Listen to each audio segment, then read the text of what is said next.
oyagala omukolo gw'ogwenjawulo gubeere n'ebijjukize mu nnyumba yo kankwanjulire ba King Montage Photo Studio ffe bakafulu mu kkuba ebifaananyi n'okukola vidiyo. Olina wedding, birthday party, kukyala, nika, baby shower, photoshoot oba music shoot na buli kimu kyonna ky'oyagala ffe tusobola okuwa ebijjukize ebirungi eri ebirooto byo. Ate nno mwana wattu kusintiiza omuntu wa bulijjo. Tusange Bannankulabe ku Bitaala ku Prime Tower Level 3 Room D04. Okumanya ebisingawo tukubire ku nnamba zino: noti 7 noti 2 emu noti 4 emu 25 oba noti 755 3 7 oba noti 777 noti 23 4 noti 5. King Montage Photo Studio ffe tusobola okuwa ebijjukize ebirungi ate nno mwana wattu kusintiiza omuntu wa bulijjo.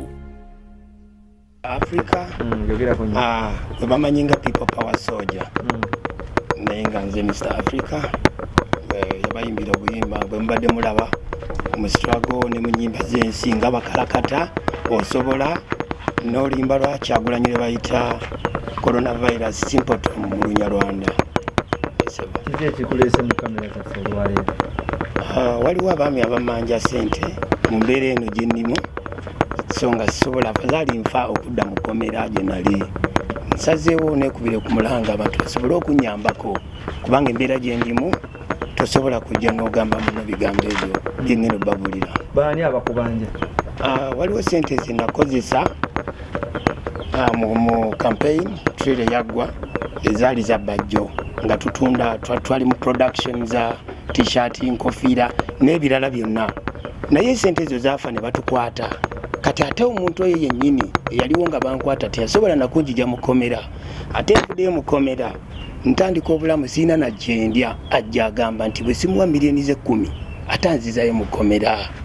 Naye nga mu butuufu ekyo tekiri fair because abantu bonna abaafiirwa mu campaign ebintu byonna tebaddayo ate kujjayo bintu bye baawaayo bawawaddeyo mupiira kwe kujja nenekubira omulanga abantu basobole okunnyamba. Miliyoni 10 zaali zaani? Zaali za bajjo? Miliyoni 10 baziteeka mu bizinesi gye twali tukola, gavumenti nejja bintu byonna nebikwata. Bizinesi yali yaani? Bizinesi yali ya bajjo, ffe twali bakozi bukozi. Wabula kati aneefuulidde agamba nyina okusasula ssente ezo ate nga sizirina. Naye nze nange njogera kyafazaali okufa kubanga ssente sizirina sidda mu kkomera. Saba abantu bannyambe nange nsobole okudda mu kutambula ate because embeera nze ntabuseeko buli kyendaba kya black. Bajjo yayagala okuzaayo mu kkomera? Yagamba nti neekweka nembula ne ssente ze naye ate nga ebintu babikwata bukwasi, ensi yonna yalabanga ebintu babikwata. Wabula mu kifo ky'okunnyambako n'agamba abantu bange nti ebintu by'omwana babikutte yasirika busirisi. Kati bwe mufuddeyo ne mala ekibonerezo nnyimiridde, wabula agamba nti nakomyewo yagenda kunnoonya wonna wansanga banzize bantwale mu kkomera. Ekyo kyekisobola kukkiriza. Baani bweyagala bakuyambeko esaawa? Abantu bangi nnyo be twali tukolagana nabo mu mbeera gye tubaddemu ng'ensi tennatabuka naye nga tebamanyi nti tuli mu mbeera mbi okutuuka ku level gye ndimu. Naye ng'ensi yanyigiriza mu kasonda ndi mu mbeera mbi nga bwe mundaba. Mbeera ki mbi gy'olimu? Embeera nava mu kkomera ne bangoba mu nnyumba ne ntandika okuba nga siina bwendi. Eyali Mr. Africa omuyimbi wammwe kati nfaanana bwe nti embeera yeno we yantuusa, naye abantu tebamanyi nti no ndi mu mbeera eno. So nsagadde nveeyo ngambe ku bantu nti ebannange embeera yange mbi nnyo era sikyasobola kweyamba. Mr. Africa omuyimbi waffe yayimba ki? Nze nayimba oluyimba lwe bayita Osobola. Mulumanyi nga Osobola, nenziramu oluyimba lwa Kyagulanyi lwe bayita coronavirus mu Lunyarwanda. Nze nakola oluyimba lwe bayita Abakalakata. Nayimba n'oluyimba baluyita Njagala ma Jesus ne Salongo Samona olwakuba nnyo hiti mu kyaki wa Kakande. Naye kati embeera we yatuuka titosobola na kugenda wa muntu kumutuukako olw'okuba ngeri gye nfaananamu ngera bwe mundaba. Kati gweoyogerako omugaga gwe tomanyi oba olinayo kyaliwo omulaga gwe bayita Samona? Yoyo omuntu ali omusebo mu nsi gwe bayita Samona. Bwakuba naye oluyimba? Twali tutambula bulungi mu mbeera yonna ng'ebintu tebinaba kutabuka.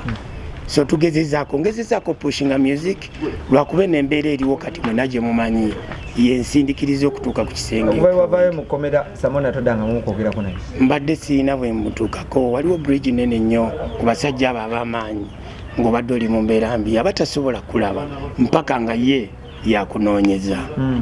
Ate Kakande oyogedde ku nsonga ya Kakande eri etya? Era kyekimu abasajja abo tebalabika naye kenkozesezza kenfunye omukisa n'enjija mu maaso ga g'Abannayuganda bonna nkiwa waliwo abantu ab'emitima emirungi wabweru eyo abasobola okuyimirirawo mu buzibu bwe nnina nange nenziramu okutambula nate. Wali osabira akakande oba osaba buyambi okuva eri kakande oba walina akakwate ne Pastor Kakande? Ndi muyimbi era nali nsabira mu kyaki ewa Nabbi Kakande. Kyagwawo kuba tokyasabirayo? Kati embeera gye mbaddemu nga ndi mu kkomera nandibadde ngenda ntya mu kyaki okusaba. So kati bani boyagala okuyamba mu nsonga eno okuddukirira? Abantu bangi nnyo abalina emitima emirungi. Kyemmanyi ebweru eyo waliyo omuntu amanyi embeera eno gye mugambye asobola okunyambako. Waliwo Dr. Santon ali Tata Santon ali South Africa.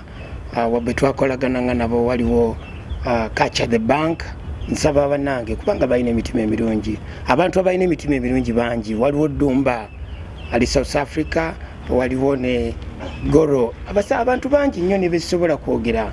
Nkimanyi wabweru eyo waliyo omuntu alina omutima mulungi asobola okunyamba ne tusitopinga abantu bano kubanga bo baagala ate nfe bufi. Ate Samona yeto yagala kunyamba? Tulaba oyita bonna be South Africa. Abantu abo okwogera onsaziza ekirimi mbadde nkyayogeranye ne kati n'amaanyi gampeddemu wakati saawa eno simanyi bwe ntandika kufukamira ne ŋŋamba ate nsaba kunyamba taata Samona. Wagezaako okunoonya ku Kakande oba mukulu Samona omusabe kuyambi n'olemwa? Mu mbeera gye ndimu eno tolina muntu gw'osobola kunoonya n'omufuna.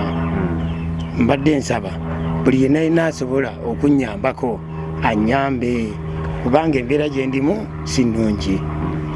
Uganda mbadde nsaba ajje ayimiriyeko munange yenna asobola nkuba omulanga nga nsaba kunnyamba kubanga ebizibu byenfunye sigenda kudda mu kkomera afazali okufa.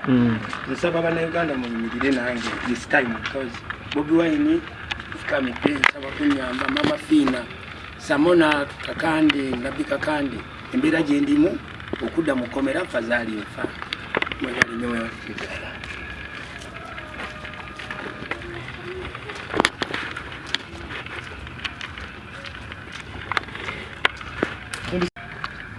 Abantu be twabeererawo bonna batuvuddemu naye nkuba omulanga Bannayuganda basobola okuyimirira nange mu mbeera eno.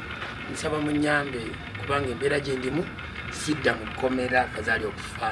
Ani gwoyagala aveeyo akuyambe? Mama Fina tubadde tukulaba nga olina omutima bulungi. Bobi Wine embeera gye ndimu mbi. Saalongo Samona nkusaba oyimirirewo nange. Kakande, Nabbi Kakande munnange ndi mu mbeera mbi nnyo. Ne Bannayuganda mwenna abasobola okunumirirwako mu mbeera gye ndimu nsaba kunnyamba. Fukamidde nga mbeebaza kuba mbasaba mubiyimirirewo naye kubanga nze embeera buli kyendaba kya black sikyasobola kweyimirizaawo nze mwennyini. Ebweru ani gwoyagala kuyambe?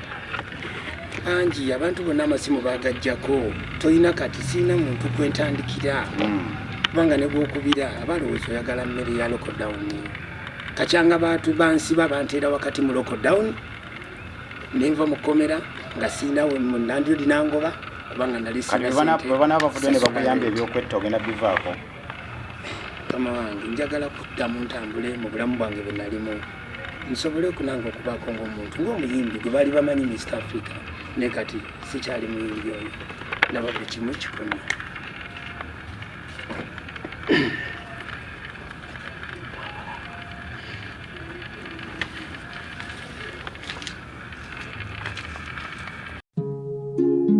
Oyagala omukolo gw'ogwenjawulo gubeere n'ebijjukize mu nnyumba yo? Kankwanjulire King Montage Photo Studio. Ffe bakafuluma okkuba ebifaananyi n'okukola vidiyo. Olina wedding, birthday party, kukyala, nika, baby shower, photoshoot oba music shoot na buli kimu kyonna ky'oyagala. Ffe tusobola okuwa ebijjukize ebirungi eri ebirooto byo. Ate nno mwana wattu kusintiiza omuntu wa bulijjo. Tusangibwa Nankulabe ku Bitaala ku Prime Tower Level 3 Room D04. Okumanya ebisingawo tukubire ku nnamba zino: 0702 104 125 oba 0755 311 731 oba 0777 223 405. King Montage Photo Studio. Ffe tusobola okuwa ebijjukize ebirungi ate nno mwana wattu kusintiiza omuntu wa bulijjo.